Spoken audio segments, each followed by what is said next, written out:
Hey, I got another package from SD Bearing Supply Company. Wonder what this is. Do you even lift, bro?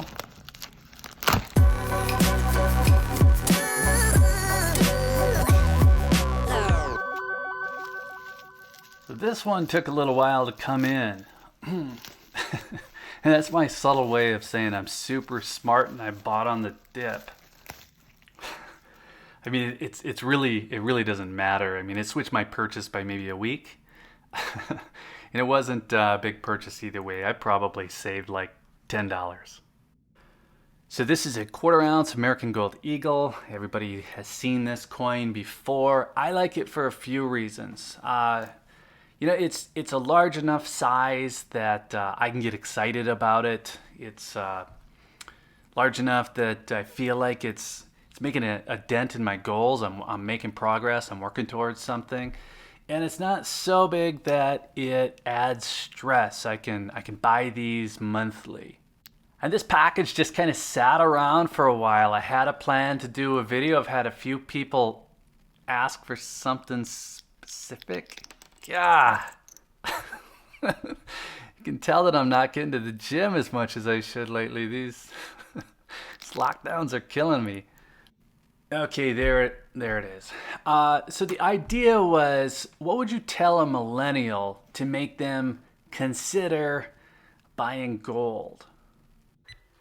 And the reason I was having such trouble with this, I think, is that I'm really not here to try to convince anybody to do anything. But I did think about it a little bit. And this particular coin, all the things that I've mentioned, I think that that goes toward that whole strategy, at least that I have, of purchasing, of accumulating, of buying this stuff to begin with.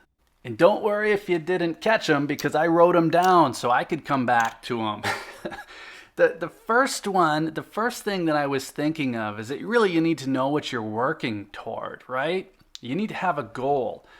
And what I mean is your personal goal. It shouldn't be based on these full stack videos that other people put out. It's not based on what other people think. You kind of have to figure out why you would buy gold, what it would do for you. That's the very first thing you need to do. Now, the obvious thing that most people say that it does for them is it creates a savings account. I mean, it gives you an asset that you can turn into cash anytime in the future.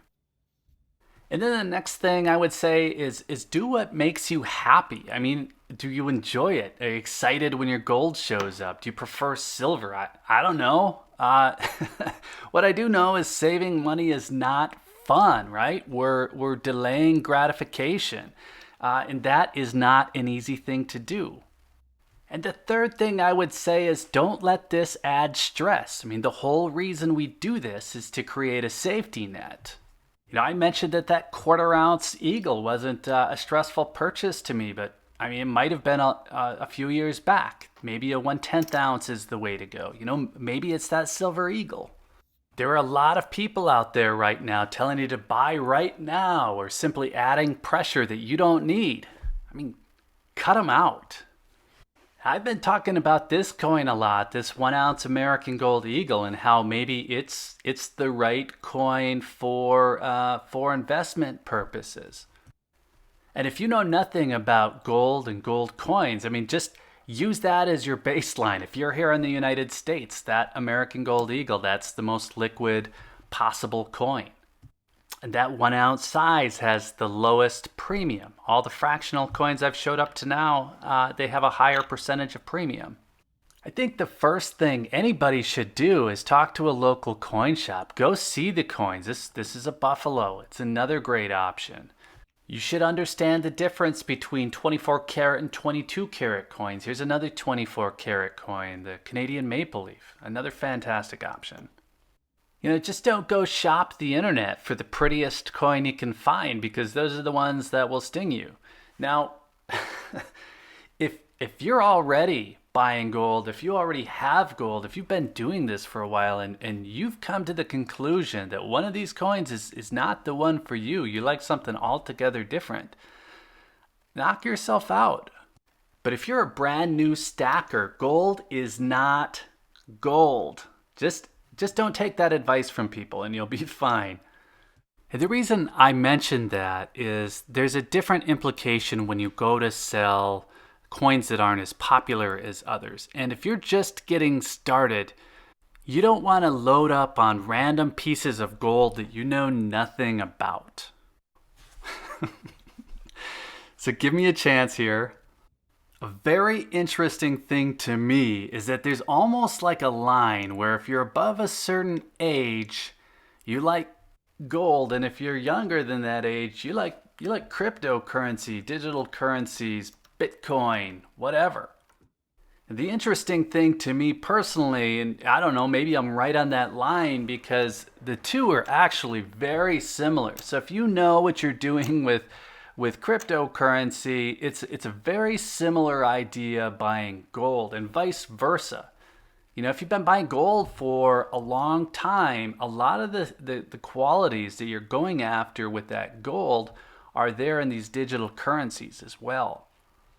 The thing I would say that really makes them different is that gold is an asset where cryptocurrency really truly is a currency. Now, I'm a strong believer in two things. First, that you should diversify. So for me, that means having a little bit of each. And then I'm going to lose my train of thought and just show that maybe I am pretty far on the other side of that line. Okay, here it is. The other thing is that when you're buying cryptocurrency or you're buying gold, you shouldn't be looking at them like a stock, like an investment with an upside greater than what you're paying for them. And I think that's where people tend to go wrong. I like the suit analogy. So you can buy a nice suit with an ounce of gold. You could buy a nice suit with an ounce of gold in the 1930s. Or a Model T. I think it was 15 ounces in 1920 would buy you a Model T. and now in 2020, 15 ounces will buy you, it'll still buy you a Ford, we'll say. So cars are now 90 to 100 times more expensive, and gold has increased in value about the same amount. But that's a very long play. You don't buy this to sell it next year at a huge profit. You just have to keep that in mind. Now with cryptocurrency, I think all currencies are going towards digital currencies, and they're going there very fast. And because of that, some of the early players like Bitcoin are going to see very large gains. Now that's a short-term thing. I don't think that you buy Bitcoin for long-term gains, even though we're seeing that happening right now at the moment. There are a lot of concerns with tracking of those transactions, and that's where gold, I think, is a fantastic offset for digital currency. So even if you're making these small purchases, I think it's very smart to, again, diversify and have some kind of other monetary asset. And maybe that's silver for you. For me, it's gold. Gold is far and away the less volatile of the two. And if you do consider it as a diversification against something as volatile as cryptocurrency, I think you're going to want the safest bet. All right, so this feels like I'm talking out loud, maybe trying to figure out what that other post would be about. And I added a poll yesterday asking about cryptocurrency. It was like 3 options. The first was, yes, I have some. Second was, I don't have any, but I'm interested in getting it. And then third was like, I have no interest whatsoever. And as you might imagine, because this is a gold channel, more than half of you have said you have zero interest at all.